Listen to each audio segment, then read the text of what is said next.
মাফির Lions club আপনাদের 50 বছর পূর্ণ হলো। আপনাদের অনেক অনেক অভিনন্দন, শুভকামনা। আপনারা ভালো কাজ করে সামনের দিকে এগিয়ে চলুন। আর আজকে যে কোনো প্রতিটি নিঃশ্বাসের মধ্যে, প্রতিটি পদক্ষেপের মধ্যে যেমন আপনাদের 50 বছর পূর্ণ হলো, তেমন আমাদের মনের মধ্যে, আমাদের অন্তরাত্মার মধ্যে যে জিনিসটা আমাদের আজকে স্মরণ করিয়ে দিচ্ছে, সেই মেয়েটির কথা, যাকে 31 বছর বয়সে একটা গলিত কুচিত মাংসপিণ্ডের মতো যাকে পৃথিবীর থেকে বিদায় নিতে হলো, সেও একজন ডাক্তার ছিল। তো আজকে ডাক্তারদের আপনারা একভাবে সম্বর্ধনা করলেন, আমার রাষ্ট্র ডাক্তারদের আর একভাবে সম্বর্ধনা দিয়েছে। সেটা হচ্ছে তার একটা হচপচে পোস্টমর্টম করে তাকে সবচাইতে তার কেরিয়ারে, একটা 31 বছরের ডাক্তারের জীবনের কেরিয়ারে খালি যে জিনিসটা আমার রাষ্ট্র তাকে উপহার দিল, সেটা হচ্ছে বিদ্যুৎ গতিতে তার দেহটাকে পুড়িয়ে দেওয়া হলো।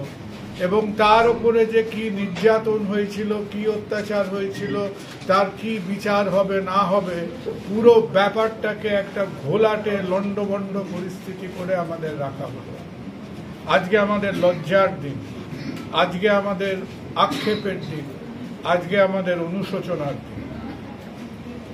আর আপনারা সবাই যেটা দেখছেন চারদিকে, কোনো জিনিসটাকে আমরা ওই হাঁটছি চলছি, মোটামুটি ঘুমের ওষুধ খেয়ে ঘুরছি, একটা আচ্ছন্ন ভাবের মধ্যে আছি, ওই ওপেন ইথার অ্যানেস্থেশিয়ার মধ্যে একটা সমাজ থাকতে পারে না।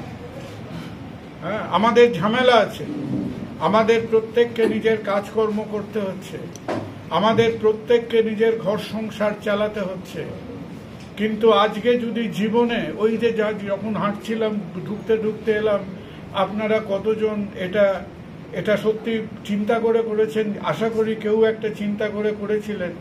আপনারা বাংলার মাটি বাংলার জল গানটা চালিয়েছিলেন। তো 1905 সালে এমনই একটা সময় যখন বাঙালি সমাজে ঝড় উঠেছে, যখন বঙ্গভঙ্গ আন্দোলন, যখন বাঙালি হিন্দু এবং বাঙালি মুসলমান একসাথে থাকবে কি থাকবে না, কি করবে, ওপরের ব্রিটিশদের কারসাজি চলছে। আজকে সেই সময় রবীন্দ্রনাথের মতো একটা মানুষ, কেউ বলতো প্রেম ভালোবাসা কবিতা কাব্য এইসবের জায়গায় ঘুরে ফেরে ও সব পৃথিবী সম্বন্ধে কি বা জানে, সেই মানুষটা এসে সামনে দাঁড়িয়ে একটা পাবলিক মুভমেন্ট শুরু করেছে। সেই সময়ও সমাজের মধ্যে একটা গ্লানি ছিল, একটা দ্বিধা ছিল, একটা ঝড় উঠছিল মানুষের মনের মধ্যে। আজকের বাঙালি যেন সেই ঝড়, আজকের বাঙালির চেতনার মধ্যে, আজকের বাঙালির মনের মধ্যে যেন সেই ঝড়টা আরেকবার। এবং আজকে যে ঝড়টা আমাদের মনের মধ্যে উঠবে, তার মধ্যে আমি আছি, আপনি আছেন, একজন মানুষ হিসেবে আছি। যে মানুষটার মধ্যে একটা মস্তিষ্ক আছে, একটা মেরুদণ্ড আছে, যে মানুষটার মধ্যে তার একটা বিবেক বুদ্ধি আছে। আমাদের সবাই হয়তো কিছু কিছু রাজনীতিবোধ আছে, কিছু কিছু পার্টি পলিটিক্যাল অ্যাফিলিয়েশন আছে, কিন্তু এইটা সেই সময় নয় যেখানে আমরা নিজেদের একেবারে 5টা লোক 6টা ভাগে বিভক্ত হয়ে গেলাম।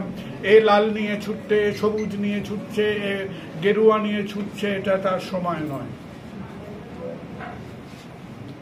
আপনারা আমাদের সুযোগ দিয়েছেন, আমার সহকর্মীরা, আমার মেডিকেল কলিগরা, আমার অ্যাডমিনিস্ট্রেটিভ স্টাফেরা, এরা অনেক পরিশ্রম করে।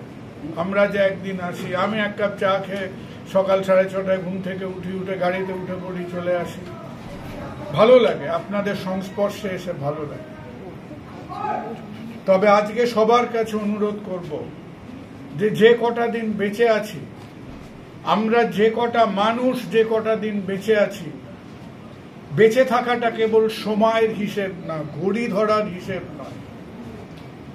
আমার যদি 75 কিলো ওজন হয়, তাহলে একটা 75 কিলো পাথরকে যদি শরীরের যদি মেঝের ওপরে রাখেন, সেই পাথরটার যত গ্র্যাভিটি হবে পৃথিবীর ওপরে, আমারও ঠিক ততটাই গ্র্যাভিটি আছে। তাহলে ওই 75 কিলো পাথর এবং 75 কিলো মানুষটার একটাই তফাৎ, সেটা হলো আমাদের বিবেক বুদ্ধি, আমাদের রাইট অ্যান্ড রং, আমাদের জাস্টিস অ্যান্ড ইনজাস্টিসের যে তফাৎ। আজকে সেই বোধটা নিয়ে বেঁচে থাকুন। আমরা সামান্য মানুষ, আমরা সামান্য কিছু কাজ করতে পারি। আপনারা যে সোশ্যাল মুভমেন্টগুলো করছেন, আজকে সোশ্যাল মুভমেন্টের মধ্যে আপনাদের অনুরোধ করব, যেমন আপনাদের কি সুন্দর একটা আই সেট আপ রয়েছে। আমাদের সোসাইটির মধ্যে অনেক মেডিকেল প্রবলেম আছে, কিন্তু বর্তমানে মনে হয় সোসাইটির মধ্যে মরাল এবং এথিক্যাল প্রবলেমগুলো আমাদের হয়তো এই প্রথম আমাদের মেডিকেল প্রবলেমগুলোকে ছাপিয়ে যাচ্ছে। তবুও একটা মধ্যবিত্ত মানুষকে তার ঘর সংসার নিয়ে, তার জীবন জীবিকা নিয়ে, তার পরিবারের সেফটি সিকিউরিটি নিয়ে তাকেও বেঁচে থাকতে হবে। আমরা আমাদের মতো করে যেটুকু করে পারবো, আপনারাও তো নিশ্চয়ই করছেন। আপনারা প্রতি 2 মাস 3 মাস অন্তর অন্তর এক একটা ডায়াবেটিক ক্যাম্প করবেন, হাইপারটেনশন ক্যাম্প করবেন, মায়েদের জন্য তাদের basic anaemia, immunisation, vitamin deficiency, এই ব্যাপারগুলো দেখবেন। আর আমাদের মতো কিছু অপদার্থ যারা এদিক ওদিক ঘুরে বেড়াচ্ছে, সারাদিন অপারেশন এটা সেটা করে দিন চালাই আমরা। যখন আপনাদের কাজে লাগবো ডেকে নেবেন, নিশ্চয়ই আপনাদের পাশে এসে দাঁড়াবো।